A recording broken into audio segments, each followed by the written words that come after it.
Après le Frankenstein turc, vous allez me dire, ah bah maintenant on a la nonne espagnole. Presque. Bon, après faut se faire son propre avis. Un peu comme dit comme d'habitude. Générique. Soit on meurt en héros, soit on vit assez longtemps pour se voir endosser la peau du méchant. Pour ce genre de choses, il existe des hommes comme moi. Il t'arrive de saigner. Vous pouvez respirer, vous pouvez cligner des yeux, vous pouvez pleurer. Ah, m'a ramené le conduit, celle-là. Maintenant que j'ai votre attention, Accroche-toi, petit. Salut à tous, c'est Fab et Degarmat sur ma chaîne et aujourd'hui on va parler film disponible sur la plateforme Netflix, Les Ordres du Mal.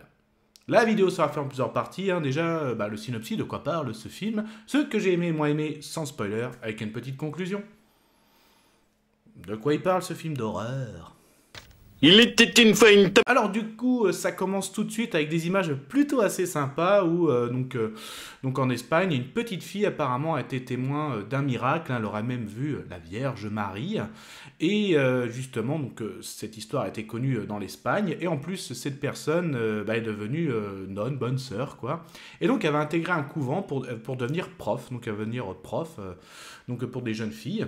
Ça n'est pas légitime, il faut la mettre en couvent. Et elle va vite s'apercevoir que dans ce couvent, il y a des choses pas très nettes qui se passent. Quand je dis pas très nettes, en fait des événements paranormaux. Donc elle va être, au début elle va essayer de comprendre mais qu'est-ce qui se passe, même si elle va être dans le déni, et puis elle va se rendre compte en fait que c'est même carrément ces phénomènes deviennent des menaces, aussi bien peut-être envers elle qu'envers d'autres pensionnaires. Donc on va suivre cette histoire avec ses origines et l'histoire par rapport à cette nonne, cette bonne sœur. Voilà. Qu'est-ce que j'ai aimé, qu'est-ce que j'ai moins aimé ? C'était chouette. Ah, ça craint. Ah, immonde. je t'aime plus que 3 fois 1000.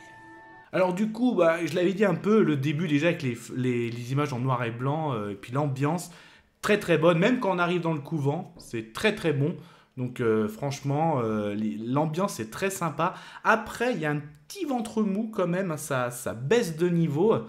Les phénomènes paranormaux, donc il n'y a rien d'extraordinaire concrètement, c'est de la chaise qui tombe, c'est des grattements dans les murs ou des coups, ça n'invente rien. Après, justement, le ventre mou, tu commences à se dire ouais, bof, et en fait, ça cache quelque chose, il s'est passé des événements par le passé, et par rapport à un autre personnage qui a vécu un miracle, donc en fait elle a des dons, et c'est grâce à ces dons justement qu'elle va le résoudre un petit peu cette enquête, le pourquoi du comment, et je vous avoue que la fin reste plutôt intéressante, donc en gros, ça fait pas peur pour moi, donc il n'y a pas non plus d'horrifique.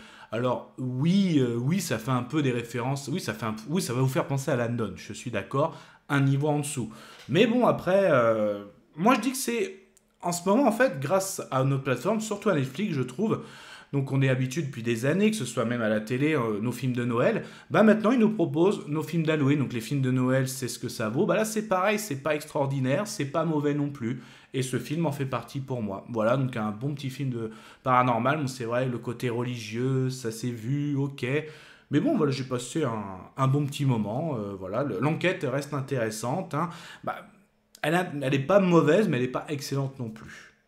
Tiens, conclusion. Je vais conclure. Conclusion du film Les Ordres du Mal, donc au niveau le côté paranormal, en milieu catholique, j'ai envie de dire, dans ce couvent, ça reste intéressant, oui c'est du déjà vu, oui c'est peut-être ça vaut pas la nonne, même si ça peut faire penser. Pour moi je le classe en bon petit film d'Halloween quand même, un bon petit film d'Halloween à se regarder un soir, ou avec des potes, donc même ça fait du revu, 1h30, ça passe tout seul, donc il est pas mauvais, mais il n'est pas excellent, le bon petit film d'Halloween. Je pense que c'est très bien résumé. La vie sonore, je dirais quand même ouais.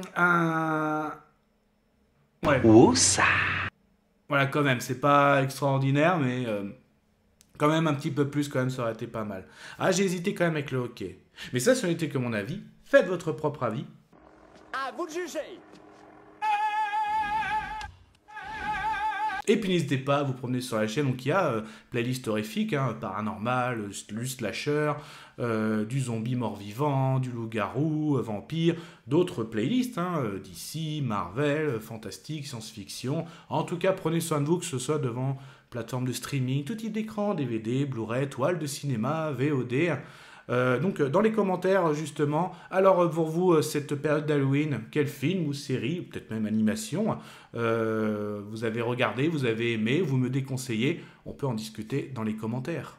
Kenavo. Je vous souhaite une agréable soirée. Désolé pour le bordel. Au revoir.